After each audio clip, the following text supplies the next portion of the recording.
Hello, this is going to be my second negative rebuttal on developing the moon.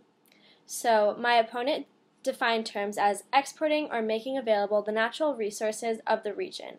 The region is going to be the moon, and his focus is on getting water from the moon. He wants to make it more cost efficient to humans on the moon for longer periods of time. I just wanted to kind of touch up on this because it wasn't really clarified on what he meant by making it more cost efficient to humans on the moon for longer periods of time.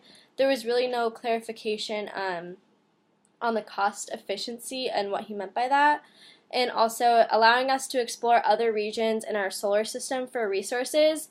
I guess this does allow a gateway, but he never really clarified on how we can do it in other regions and just focused on the moon, so that kind of just is disregarded as it is. So he said it's essential for drinking water, for breathing and rocket fuel, life on Earth and in space. So his plan is, it seems it was a lunar flashlight and rockets. It wasn't really defined as much of a plan, but for the lunar flashlight and the rockets, we need to keep in mind that in order to do this, it needs to keep roaming, and we need to keep roaming the moon, and he forgot to mention about all the costs. The focus that I wanted to bring to this was that he didn't really touch up on all of the obstacles that they're going to be facing.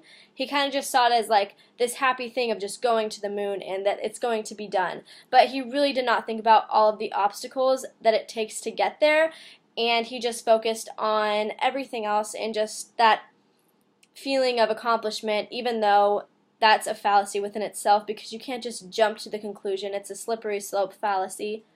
So he said that we can use a solar sail to reflect sunlight to shadow places on the moon to identify water frost.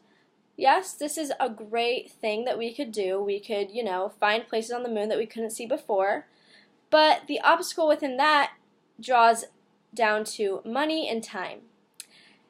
And I will touch up on that in just a little bit, but I wanted to move on to his next point of mining for water for hydrogen rejection planes, establish on the moon, lunar rover prospectors, and extract from underground.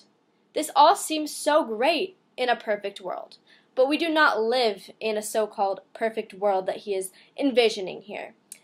Going to the moon is going to another area outside of our Earth. We have to pass through atmosphere. We have to pass this through a lot of people, a lot of time.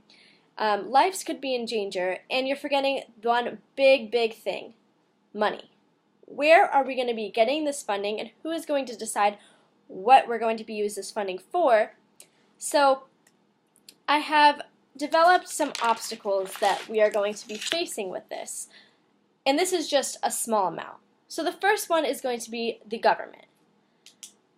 With the government, it's going to be really hard for scientists and everything to pass this law, and we're going to, or not this law, but this trip to the moon that we need to develop, because it's going to cost a lot of money. And at least in America, we are in a lot of debt. And that is not just within our financial issues, but also with other countries. And also this is going to cause a lot of conflict over who gets the water. Why does America need to get this water? What if other countries need it more? That's going to be causing a lot of conflict that was not mentioned at all in my opponent's affirmative constructive.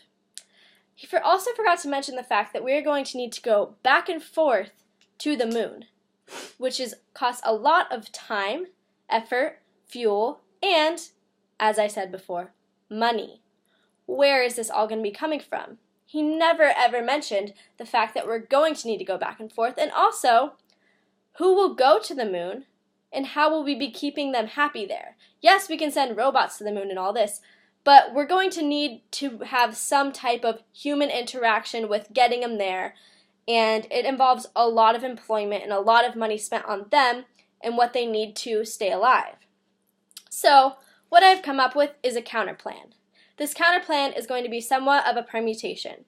So yes, we do need to develop the moon, and it definitely would benefit us a lot in the ways of developing our further education on what's out there, and also we could get some water sources, but we need to focus on those obstacles. So we need to give it a time span, and that of a long time span. So my counterplan would be to start by developing a fund. A fund, maybe we can go with other countries and develop a fund through that, but start in America and just develop some kind of fund that's going toward this development of the moon. Not starting up by just saying let's go to the moon, but by starting by saying let's develop a fund first and start further research for future explorations, and then think about going to the moon. In the meantime, we can spend some of the money that we were going to use on going to the moon also on alternative water distribution for now. Because, quite frankly, the affirmatives plan was just way too extreme in itself. And extremity is not going to happen because, once again, we do not live in a perfect world. So, with my plan, we can use alternative methods of water distribution, such as desalination, or also just being very cautious of our water uses, because the problem does not lie within how much water we have. It does lie within the people and how we're using this water. So, please vote for NEG, because it's very obvious. NEG believes that we do not live in a perfect world because we don't, and we're actually being real with this. Thank you.